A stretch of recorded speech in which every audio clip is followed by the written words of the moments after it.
اللہ تعالیٰ نے داؤد علیہ السلام کے معجزات کا ذکر فرمایا ہے، یعنی پہاڑوں کا ان کے تابع ہونا، پہاڑوں اور پرندوں کا ان کے ساتھ مل کے تسبیح پڑھنا، اور جنگ سے حفاظت کے لیے ان کا زرہ بنانا، اسی طرح ہوا کو سلیمان کے تابع کرنا علیہ السلام، اور جو ان کے حکم سے ان کے تخت کو ہوا میں اڑا کر لے جاتی تھی، اور جنات کو ان کے تابع کرنا، وہ ان کے حکم سے کام کرتے تھے۔ جنات بھی، جن بھی تابع ہوتے ہیں اللہ کے نبیوں کے۔ جب نبی پاک طائف سے واپس آئے تھے تو حضور پریشان تھے، تو جنوں کی جماعت نے آ کے کلمہ پڑھا، کہا یا رسول اللہ اگر وقتی طور پر انسان نہیں مانتے تو ہم تو حاضر ہیں نا، ہمیں کلمہ پڑھا دیں۔ جن رسول اللہ کے غلام بنے۔ تو حضرت سلیمان کا تخت بھی ہوا میں اڑتا تھا۔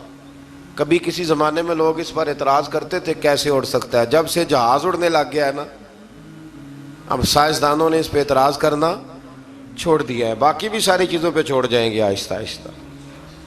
پھر اس کے بعد اللہ تبارک و تعالیٰ نے حضرت ایوب علیہ السلام کا ذکر فرمایا ہے۔ اللہ نے انہیں بیٹے دیے، مال دیا، اولاد دی، پھر اللہ نے آزمائش میں ڈالا، چھت گری تو ساری اولاد انتقال کر گئی، جانور، کھیت کھلیان سارے ہی چلے گئے، اور وجود میں آبلے پڑ گئے، پھوڑے پھنسیاں نکل آئے۔ کچھ لوگ معاذ اللہ ایسی عجیب باتیں کرتے ہیں نبیوں کے بارے میں کہ کوڑ کا مرض ہو گیا، معاذ اللہ کے نبیوں پر ایسے امراض نہیں آیا کرتے، کچھ آبلے پڑ گئے، اتنا محدثین نے لکھا ہے، تکلیف میں تھے۔